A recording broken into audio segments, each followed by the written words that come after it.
पाकिस्तान की खुफिया agency inter services intelligence (ISI) के प्रमुख लेफ्टिनेंट जनरल नदीम अंजुम ने दावा किया है कि पूर्व प्रधानमंत्री इमरान खान ने इस साल मार्च के महीने में सेना प्रमुख कुमर जावेद बाजवा को अनिश्चितकाल के लिए एक्सटेंशन देने की पेशकश की थी, जिसे स्वीकार नहीं किया गया।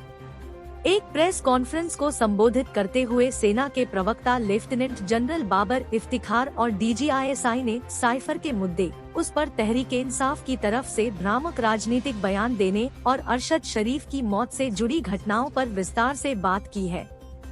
DGISI ने कहा, मार्च में उन्हें अनिश्चितकाल के लिए एक्सटेंशन देने की पेशकश मेरे सामने की गई। उन्होंने इसे ठुकरा दिया। DGISI ने आगे कहा, आपको अपनी राय व्यक्त करने का अधिकार है, लेकिन अगर आपको यकीन है कि आपका सेना प्रमुख देशद्रोही है, तो पूर्व में उनकी इतनी प्रशंसा क्यों की गई और यह पेशकश क्यों की गई कि अगर आप जीवन भर भी इस पद पर रहना चाहते हैं तो रहिए। उन्होंने कहा, अभी भी आप उनसे छुप छुप कर क्यों मिलते हैं? आप रात में हमसे असंवैधानिक इच्छाएं व्यक्त करते हैं, यह आपका अधिकार है, लेकिन फिर दिन के उजाले में आप जो कह रहे हैं वो मत कहिए। आपकी बात में खुले तौर पर विरोधाभास है। देशद्रोही और तटस्थता की बातें इसलिए बनाई गई क्योंकि सेना ने गैर कानूनी काम करने से इनकार किया। अपनी बातचीत की शुरुआत करते हुए DGISI ने कहा, मेरा पद और मेरे काम की प्रकृति ऐसी है कि मुझे और मेरी एजेंसी को पर्दे के पीछे रहना है, लेकिन आज मैं अपनी संस्था और एजेंसी के लिए आया हूँ। जब हमारे लोगों की झूठ के आधार पर आलोचना की जाती है तो हम चुप नहीं रह सकते।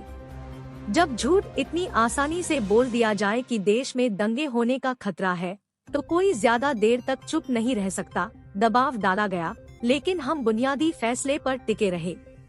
DGISI ने कहा, इसमें कोई शक नहीं है कि अगर किसी को बिना सबूत के मीर जाफर कहा जाए तो उसकी निंदा की जानी चाहिए। यह नजरिया क्यों बनाया गया? देशद्रोही और तटस्थ इसलिए नहीं कहा जा रहा है कि किसी ने गद्दारी की है या किसी ने गैरकानूनी काम किया है, बल्कि इसलिए कहा जा रहा है क्योंकि गैरकानूनी काम करने से मना किया गया है। पिछले साल संस्था ने फैसला किया था कि हम राजनीति से बाहर निकल जाएं। यह सिर्फ सेना प्रमुख का फैसला नहीं था, इस पर काफी चर्चा हुई। हमने देश हित में यह फैसला लिया। DGISI ने कहा, हम पर दबाव डाला गया, लेकिन हमने तय किया कि हमने जो बुनियादी फैसला लिया है उससे हम नहीं हटेंगे।